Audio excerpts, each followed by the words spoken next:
অপহরণ করেছিল এই শেখ মুজিবের, তারপর গোলাম মোস্তফার ছেলে, এরা কামালের বন্ধু বান্ধবেরা, না এটার গাজী মোস্তফা নিজে নিজে ছিল। নিজে আচ্ছা।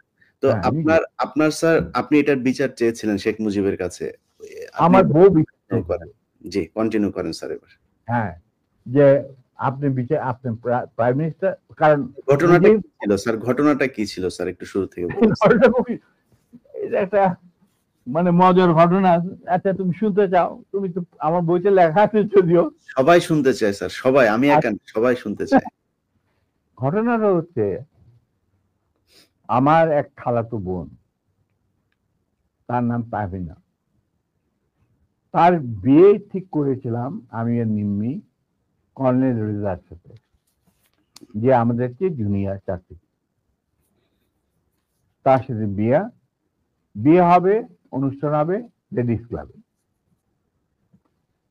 তো দুপক্ষেই আমাদের পরিচিত, অতএব আমরা হলাম ভায়া মিডিয়া। ঠিক আছে, ঠিক আছে। তখন আমরা কি করলাম, সমস্ত অ্যারেঞ্জমেন্ট আমাদের উপরে দায়িত্ব আসলো। তো কাকে রাখি আর কাকে বাদ দিই, এত মানুষের সাথে পরিচিতি। তো আমরা যাই হোক বেশ ভালোই, প্রায় 2-3 হাজার লোকের মতো লোক ইনভাইট করা হলো দুই তরফে। চলছে বিয়ের আসর। তখন আমার একমাত্র শালা, যার নাম বাপ্পি, ও ম্যাকগিল ইউনিভার্সিটিতে পড়তো, ওখান থেকে ছুটিতে আসছে দেশে। He was also present in the ceremony. আমি আর নিমিত দুই পক্ষের মানে হোস্ট বলতে পারো, সবাই দেখাশোনা করছি। বাপ্পি বসে আছে ছেলেদের যেখানে বসার জায়গা সেখানে। তখন লম্বা চুলে একটা ফ্যাশন ছিল।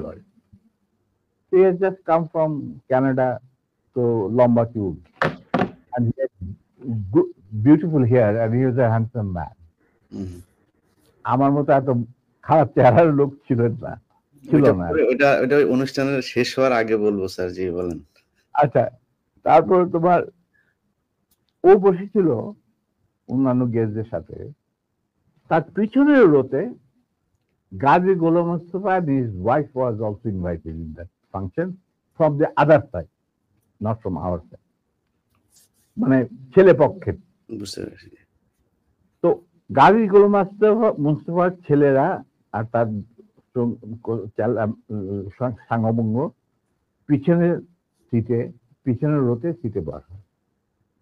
তাদের মধ্যে একটা ছেলে বাপ্পির চুল টান দিল পিছন থেকে। তো বাপ্পির পিছনে, ভদ্র মানুষ, বিদেশে থাকে, বিদেশে বড় হয়েছে, পিছিয়ে বললো, কিছু বলে নাই, সামনে আবার ওরা চুল টান দিল। দ্বিতীয়বার টান দেওয়ার পরে বাপ্পি পিছনে তাকে দেখো যে একটা ছেলে হাত সরিয়ে দিল। তখন বলে যে তুমি চুল টান দিয়েছ? বলছে হ্যাঁ। বলে কি কেন? আমরা দেখছিলাম যে এত সুন্দর চুল, এটা কি পট চুলা না আসল? আচ্ছা চিন্তা করো। সে তখন ইউনিভার্সিটিতে পড়ে, আর এই পুচকে ছেলে তখন বোধহয় স্কুলেও পড়ে না, বা স্কুলে 6-7 ক্লাস হবে। তখন বাপি বলে, বেয়াদব ছেলে, তুমি আর এখানে বসবে না, তুমি অন্য কোথাও গিয়ে বস। ওরা বেরিয়ে চলে গেল। আমরা কিন্তু কিছুই জানি না, মানে আমি আর নিমি এত ব্যস্ত, দুই পক্ষকে দেখাশোনা, খাওয়া দাওয়া চলছে। এর মধ্যে হঠাৎ দেখলাম দুটা মাইক্রোবাস, রেড ক্রসের, আর একটা গাড়ি, গাড়ি, সবুজ রঙ গাড়ি আগে, পিছনে দিয়ে মাইক্রোবাস। মাইন্ড ইউ, তখন কিন্তু আমার নিজের personal security guard with wireless মজুদ লেডিস ক্লাবে। আমি কুমিল্লা থেকে আসছি বিয়ের জন্য। তো ন্যাচারালি আমাদের গার্ড নিয়ে চলাফেরা, এটা তো আর্মির নিয়ম, এটা তুমি জানো।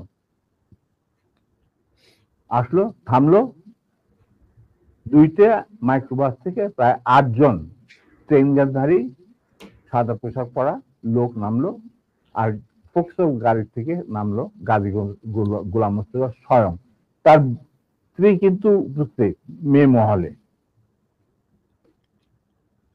উনি গাড়ি থেকে নেমেই চিৎকার করতে শুরু করলেন, মেজর ডালিম কোথায়, মেজর ডালিম কোথায়, মেজর ডালিম কোথায়, বহুতবার বাড়ছে, আর সহ্য করা যায় না। আমি অবাক হয়ে গেলাম, এরকম চিৎকার করছে কে? তখন একটা ছেলে এসে, একজন হিওয়াজে ট্র্যাক প্লাটুনের একটা ছেলে, আমার নামটা মনে নাই, এসে বললো যে ভাই আপনাকে খুঁজ করতে এই চিৎকার করতে এই তো গাজী গোলাম মোস্তফা, তার সাথে 8-10 জন ট্রেনগার্ডধারী লোক আছে।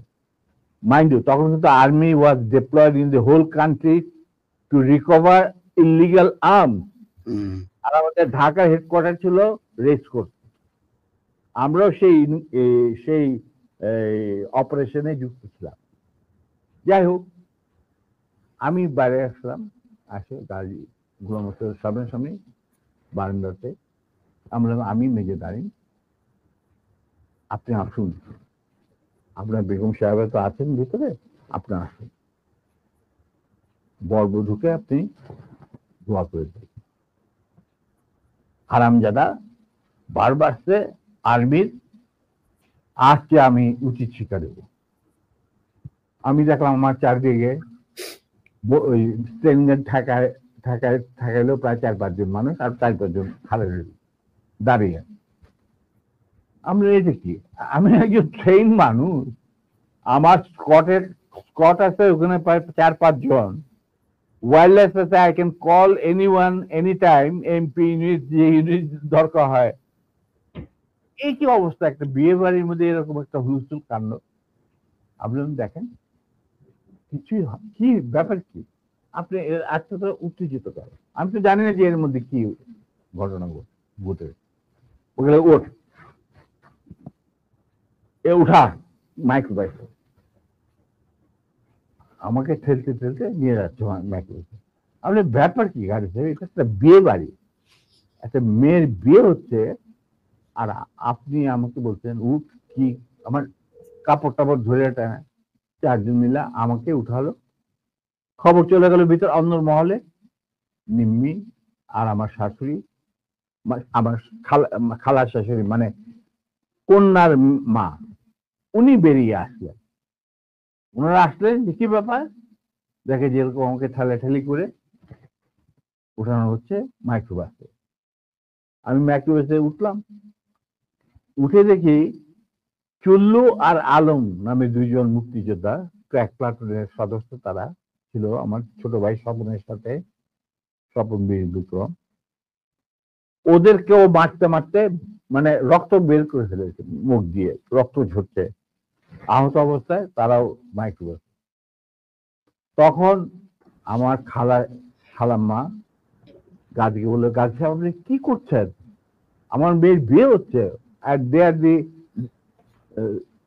তারা বর পক্ষেরও কন্যা পক্ষেরও, কি হয়েছে কি, ওরা তো ব্যস্ত। বলে আমি ওদেরকে উচিত শিক্ষা দেবো, ওকে আমি উচিত শিক্ষা দেবো। তখন আমার স্ত্রী বললো যে আপনি তাকে একা নিয়ে যেতে পারবেন না, আপনি আমাকে সঙ্গে নিয়ে আসবেন। ঠিক আছে চল, ওরেও ধাক্কা দিয়ে উঠায় দিল মাইক্রোবাসে। তখন আমার খালা বললেন, গাজী সাহেব আপনি কিন্তু বাড়াবাড়ি করছেন, ঠিক আছে, যেখানে আপনি নিয়ে যেতে চান আমিও যাবো সাথে। গাজী কি স্যার তখন ঢাকা আওয়ামী লীগের সভাপতি নাকি? তখন সে আওয়ামী লীগের সভাপতি নয়, he was also the chairman of the Red Cross। বুঝতে পারলা? শেখ মুজিবের সবচেয়ে প্রিয় লোক সে তখন। সে ঢাকার মধ্যে মানে ঢাকা শহরে সে হলো মুজিবের সবচেয়ে বড় লাঠের সর্দার। অশিক্ষিত মূর্খ মানুষ সাধারণত রেড ক্রসের চেয়ারম্যান হয় না, কিন্তু ওকে বানানো হয় যাতে করে লুটের এই যে রিলিফের মার চুরি চামারি করতে সুবিধা। যাই হোক, সেটা অন্য ব্যাপার।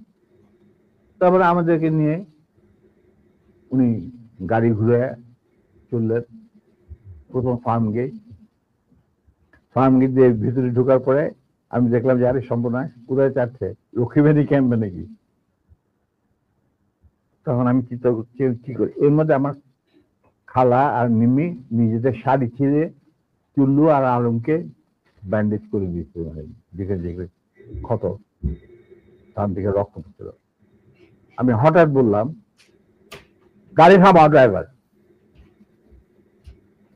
In the mean time Swapan Bapi ওরা কিছু গেস্টকে বোধহয় নাম বাড়িতে পৌঁছে দেওয়ার জন্য নিয়ে গেছিল গাড়ি করে, বা ওদের গাড়ি আসছিল না, ছিল কিছু, ওরা উপস্থিত ছিল না। তো আমি বললাম গাড়ি থামা, ড্রাইভার গাড়ি থামা দিল। আমরা তখন আমার গাড়িতে প্রায় 4 জন ট্রেন গানধারী লোক, তাদের একজনকে বললাম যে তুমি গিয়ে ওই সামনে যে গাড়ি গোলাম মোস্তফা বসে আছেন, গাজী গোলাম মোস্তফা সাহেবকে বলেন নাই কিনা আসেন। Somehow that man with train guard, he got down and went to Gazi. গাজীও তখন স্টপ হয়ে গেছে, যে পিছনে গাড়ি স্টপ হয়ে গেছে। আসে বলছে, ওনাকে বোধহয় বলছে যে আপনাকে উনি ডাকছেন নিজের গাড়ি। গাজী গুলিস্তান দরজা খুলে আমাদের মাইক্রোবাসে আসলো। তখন আমি গাজী গোলাম মোস্তফাকে বললাম যে গাজী সাহেব, আপনি তো আমারই নিয়ে চলছেন, কোথায় নিয়ে যাচ্ছেন জানি না, কিন্তু একটা কথা মনে করে রাখেন, আপনাকে মনে করাই দিচ্ছে আপনার ভালোর জন্য, যে আপনি যে আমাদেরকে এই মাইক্রোবাসে, রেড ক্রসের মাইক্রোবাসের মধ্যে ঢুকায় নিয়ে আসছেন, এটা কিন্তু হাজার হাজার মানুষ, শয়ে শয়ে মানুষ দেখতে উপস্থিত ছিল। অতএব আপনি কিন্তু আমাদের সাথে যাই করেন আপনি কিন্তু পার পাবেন। এইটা শোনার পর গাজী গেল একটু ঘাবড়ায়, যে তাই তো, আমি যে উঠাই নিয়ে আসছি এটা তো সবাই দেখছে। তখন আমি বললাম যে আপনি যাই করেন, আমি উনি যখন একটু হতভম্ব হয়ে বোধ দেখাচ্ছে, আমি বললাম যে গাজী সাহেব, আমি আপনাকে একটা পরামর্শ দিই, আপনি যাই করেন আপনি শেখ সাহেবের কাছ থেকে আগে পারমিশনটা নিয়ে নেন, এছাড়া আপনি বাঁচতে পারবেন না। এর মধ্যে আমার ছোট ভাই স্বপন বীর বিক্রম ফেরত আসছে লেডিস ক্লাবে, বাপ্পি ফেরত আসছে। ওরা শুনলো যে এই ঘটনা ঘটছে, ওখান থেকে সোজা স্বপন চলে গেল এমপি ইউনিটে, ঢাকা ক্যান্টনমেন্টে। ওখানে গিয়ে বললো যে এরকম অবস্থা, বিয়ে বাড়ি থেকে কিডন্যাপ করে। এই বিয়েতে কিন্তু জিয়া রহমান উপস্থিত ছিল, শফিলিও উপস্থিত ছিল, খালেদ মোশাররফ, মানে সবাই উপস্থিত ছিল। আচ্ছা, তো ওনার তখন চলে গেছে। সেদিন কি একটা কি ছবি দেখানোর কথা ছিল, সত্যজিৎ রায়ের যদি মহানগর না কি একটা ছবি, তো ওটা দেখার জন্য সবাই চলে গেছে আগে তাড়াতাড়ি খাওয়া দাওয়া করে। তখন এই খবরটা পাওয়ার পরে the CEO of the MP unit এই খবরটা ব্রিগেড মেস, ইউনিট মেস সবখানে এটা সে জানাই দিল। ইয়াং অফিসাররা লুঙ্গি গেঞ্জি পায়জামা যে যা পরা ছিল সবাই ঢাকা শহরে বেড়ে হয়ে আছে। তারা খুঁজতে লাগলো যে আমাদের অ্যাবডাক্টেড অফিসার তার ওয়াইফ কোথায়। আর একদল সোলজার এমপি পাঠানো হলো, যারা ওই অবৈধ অস্ত্র কালেকশনে ডিপ্লয় ছিল গাজীর বাড়িতে। গাজীর বাড়িতে যাদের পাইছে সবাই বন্দুকেরা নিয়ে আসছে রেস্ট করে মজা। আমি কিন্তু এগুলো কিছু জানি না। গাজী তখন আমার কথা শোনার পর ও ওদের কিছু চিন্তা করলো, চিন্তা করার পরে দেখলাম যে উনি লক্ষ্মীবেনের দিকে না গিয়ে 32 নম্বরের দিকে যাচ্ছে কলাবাগানের। আমি বললাম যে আলহামদুলিল্লাহ। তখন 32 নম্বরে গার্ড রেজিমেন্ট ছিল, ফার্স্ট ফিল্ড রেজিমেন্ট, যেটা আমার হাতে গড়া। তারা গার্ড দিচ্ছিল প্রাইম মিনিস্টারের বাড়ি, আমার জানা আছে। তো গাড়ি চললো, আমরা পিছিয়ে পিছিয়ে চললাম আবার কাফেলা। কাফেলাকে গাজী 32 নম্বরের গেটের ভিতরে ঢুকতে না দিয়ে বাইরে খাড়া করায়, স্টপ করা পর গাজী তার গাড়ি নিয়ে ভিতরে চলে যায়। আমরা ওখানে থাকলাম। ইতিমধ্যে যখন এরকম সারা আর্মি ডিপ্লয়মেন্ট যারা ডিপ্লয় ছিল তারা যখন গাড়ির পরিবার ধরে নিয়ে আসছে আর সবখানে ব্যারিকেড দিয়ে চেক করা হচ্ছে প্রত্যেকটা গাড়ি যে আমাদের মিসিং অফিসার তার স্ত্রী কোথায় আছে কিনা, যাতে ঢাকার বাইরে না যেতে পারে। এই হুলস্থুল চলছে। আমাদের তখন রেসকোর্সের কমান্ডার ছিলেন major movement, CO first lancer. তো উনি মেজর মুভমেন্ট ছিলেন অপারেশন ইনচার্জ, পরে লেফটেন্যান্ট কর্নেল। আচ্ছা, যাই হোক, তখন আমরা বললাম যে গাড়ি ভিতরে গেল কি বলবে। ঠিক সেই সময় দেখলাম একটা সাদা টয়টা গাড়ি আসলো, ড্রাইভিং সিটে বসা স্বপন, পাশে বসা আমার বোনের জামাই লিটু, আবুল খায়ের লিটু, যে নাকি বেঙ্গল গ্রুপের মালিক, বিরাট ধনী ব্যবসায়ী। ওই সালমান রহমান তোমানের সাথে সবাই একটা। যাই হোক, ওরা দুজন আর এসপি মাহবুব সঙ্গে। এসপি মাহবুব ছিল মুজিবের খুবই বিশ্বস্ত একজন কিলার, মানে তাকে যে সমস্ত এই মানুষ মারা টারা হতো আর কি। ঢাকা জেলার SP SP Mahbub, not major. He was given during the war he was given rank of a captain. Mahbub was a good friend of mine, and anyway, ওদের গাড়ি যখন আসলো আর গাড়ি থেকে পরে আমি এই গল্প মাহবুবের কাছে শুনছি যে স্বপন এই ক্যান্টনমেন্টে জানানোর পর সে চলে গেল মাহবুবের বাসা। মাহবুবের কিন্তু সেই বিয়েতে আসার কথা। তো সে ওয়্যারলেসে জানাইছে যে আমি মানিকগঞ্জ থেকে ফিরছি খুব সহসাই, আমি বিয়ের বাড়িতে আসছি, তো আমার দেরি হবে।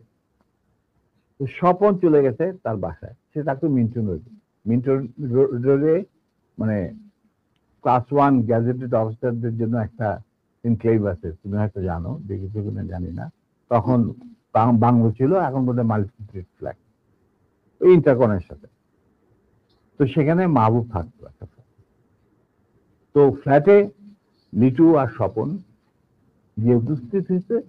ঠিক সেই মুহূর্তে Mahbub was getting ready to come to marriage ceremony. Manikganj থেকে ফিরে আসছে। উপরে এটা দেখা যায় মাহবুব কাপড় টাপড় পরতে, চুল আছে। তখন লিটু আর স্বপনকে দেখে বললো যে কি ব্যাপার, তোমরা এখানে কেন?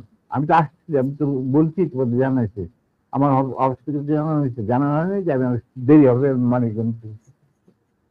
হ্যাঁ, কিন্তু মাহবুব এক ঘটনা ঘটছে। বলে কি ঘটনা? যে নিম্মি আর ডালিমকে উঠায় নিয়ে গেছে গাজী গরম বিয়ে বাড়ি থেকে। কোথায় নিয়ে গেছে, কি হয়েছে জানি না, তবে তার পরিবারের সবাই এখন অ্যারেস্ট করা হয়েছে। তারা সব ওই সাউদি উদ্যানে আছে, মানে রেস্ট করছে। আর্মি সারা ঢাকা শহরে ছড়ায় পড়ছে।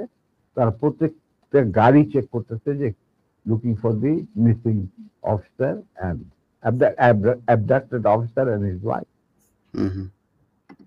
মাহবুবকে চাই নাকি? এটা তো সাংঘাতিক কথা। গাড়িতে তো বিশ্বাস করা যায় না বলে সে রেড টেলিফোন করতে, মানে হাত দিতে গেছে, রেড টেলিফোন বেজে উঠছে। কে? শেখ মুজিব। ফোন মাহবুব। তো উঠেছে, কে বলছে? আমি মাহবুব বলছি। বলে যে আমি প্রাইম মিনিস্টার মুজিবুর রহমান। বলে কি? জি স্যার বলেন। বলে কি তুই ইমিডিয়েটলি আমার বাসায়। এর মধ্যে chief of staff, deputy chief of staff, CGS, Khalid Mosharraf, এদেরকে ডাকানো হয়েছে, এরাও আসছেন। মেজর কর্নেল নুরুজ্জামান, রকিবানী চিফ আসছেন সবাই। জিয়া রহমান অলসো কেম, ডেপুটি চিফ। আচ্ছা, মাহবুব তখন বলল, চলো।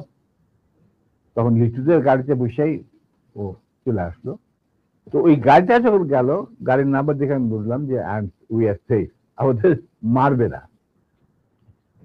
কারণ এরা যখন এসে উপস্থিত হয়েছে, তার মানে things will be under control। আর সারা দেশে কি হচ্ছে এগুলো কিন্তু জানি না, মানে সারা ঢাকা শহরে। তখন